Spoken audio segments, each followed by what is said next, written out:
में मंत्री आशीष पटेल ने प्रेस वार्ता करते हुए अधिकारियों पर तीखा हमला बोला और अपने ऊपर एसटीएफ व सूचना विभाग को लेकर भी तीखे हमले किए। मंत्री आशीष पटेल का बयान, लोगों से पूछा लड़ना है या डरना है, लोगों ने कहा कि लड़ना है। उन्होंने यह कहा कि सरदार पटेल का बेटा हूं, यह लड़ने में किसी से डरने वाला नहीं है। मैंने गलती नहीं की, वंचित वर्ग को आगे बढ़ाया, ऐसी गलती को करता रहूंगा, डरूंगा नहीं। आपके पास तंत्र है, मेरे पास जनतंत्र है। जब तक जनतंत्र आपके साथ है, तंत्र से कोई डरने वाला नहीं है। पल्लवी पटेल ने कहा कि सरकार एक धरना मास्टर है। 2 जुलाई हुई तो 17 अक्टूबर को हुआ धरना। मेरी पत्नी की जांच कर ली जाए, मेरी कितनी संपत्ति है और उसकी जांच कर ली जाए। एक धरना मास्टर है, उसको प्रायोजित किया जाता है, जब भी मौका मिलता है धरने पर बैठ जाती है। साथ ही फिर शिशिर बाबू से कहना पड़ेगा कि आप खबरें छपवाना बंद कीजिए, अभी मैं मर्यादा में हूं।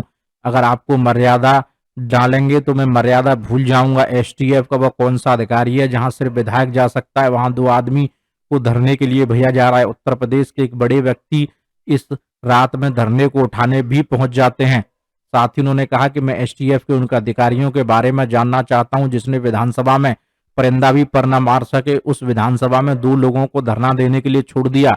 एसटीएफ से कहना चाहूंगा, तुम्हारा नाम स्पेशल टास्क फोर्स है, मेरा नाम आशीष पटेल है। एसटीएफ को कहना चाहूंगा, तुम पैर में गोली मारते हो, आओ सीने में गोली मारो।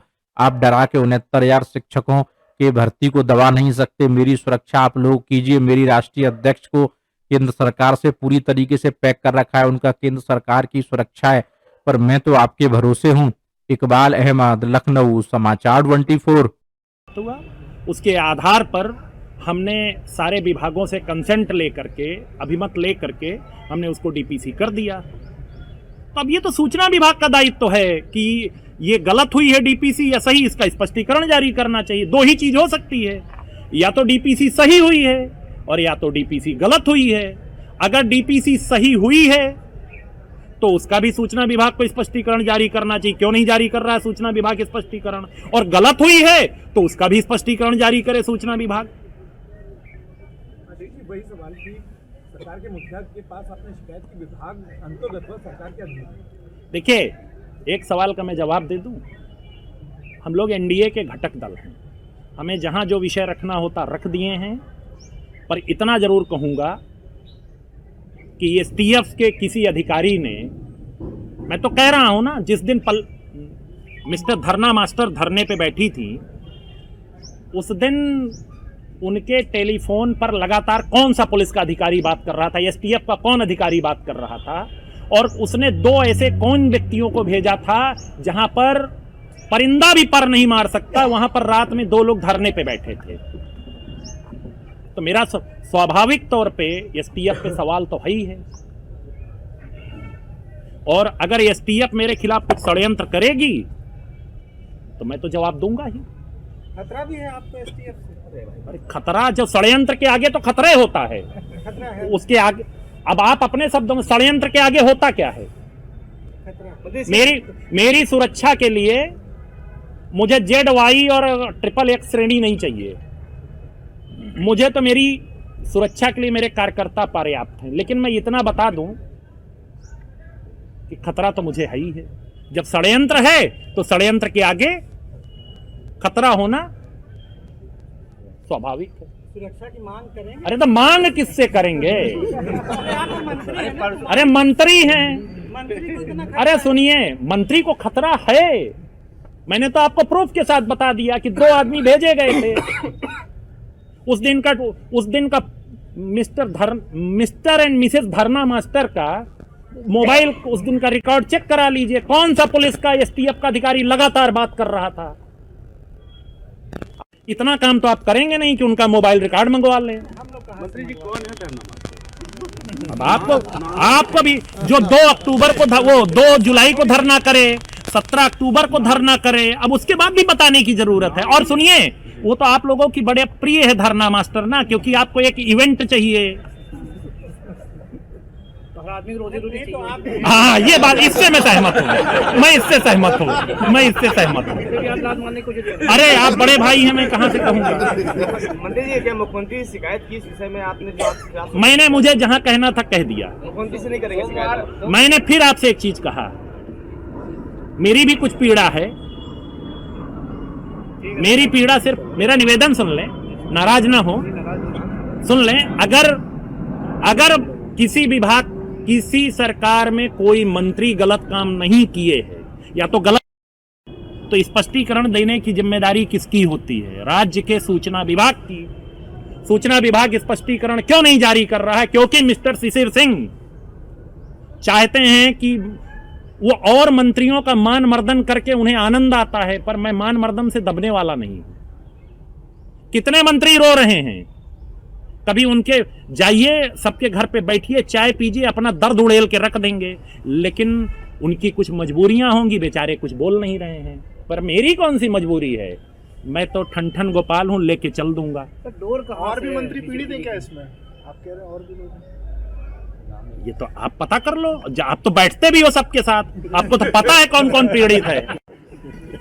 खाली अधिकारी तो ये सब कुछ नहीं कर सकते, ऊपर तो कोई हो। जितनी चाबी भरी राम ने उतना चला खिलौना। ये राम कौन है? जय श्री राम। मंत्री बने रहेंगे? हाँ? मंत्री बने रहेंगे? मैं तो कह रहा हूं मुझे आज बर्खास्त कर दो। नहीं, इस्तीफे का विकल्प भी तो। इस्तीफा डरपोक देते हैं, बर्खास्त करिए। सोमवार को आपने पूछा, मैंने नहीं कहा, मैंने अपने से नहीं कहा। इस्तीफा डरपोक देते हैं, जो गलत किए होते हैं वो देते हैं। लेकिन आपने सीबीआई जांच तक की बात कह दी। सीबीआई जांच इसलिए जिसने कुछ किया नहीं उसको डर क्यों? तो जांच न प्रभावित हो इसलिए मंत्रिमंडल भी छोड़ने की बात हो सकती है। मेरे नेता प्रधानमंत्री जी कह देंगे छोड़ दूंगा। सरकार से या विपक्ष से? हाँ? सरकार से या विपक्ष? अब ये आप अंदाजा लगाइए। सब हम ही लोग अंदाजा लगाते सोमवार को मुख्यमंत्री के साथ आपकी बैठक हुई थी प्रारंभिक शिक्षा को लेकर, तो उस दिन तो चर्चा नहीं हुई, क्या मामला चल रहा है? मैं अपने विभागीय कार्यों को ईमानदारी से करता हूं। मैं इस मेडिकल कंडीशन में भी मैं त्रिपुरा गया था, मुझे निर्देश मिला था। मेरी मेडिकल कंडीशन अच्छी नहीं, आप सब जानते हैं, इसके बावजूद मैं निर्देश प्राप्त होने पर मैं त्रिपुरा तक गया, कुंभ का निमंत्रण दे के आया। तो मैं अपने कार्यों में पीछे नहीं हटता।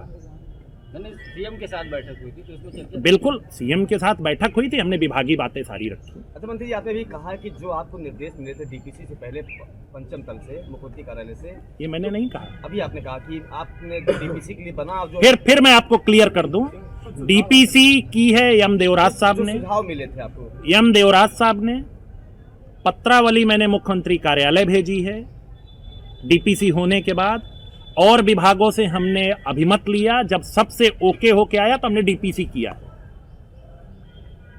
अच्छा, अभी क्यों? और डीपीसी की जिम्मेदारी मैं लेता हूं, क्योंकि मैं भागने वालों में से नहीं हूं।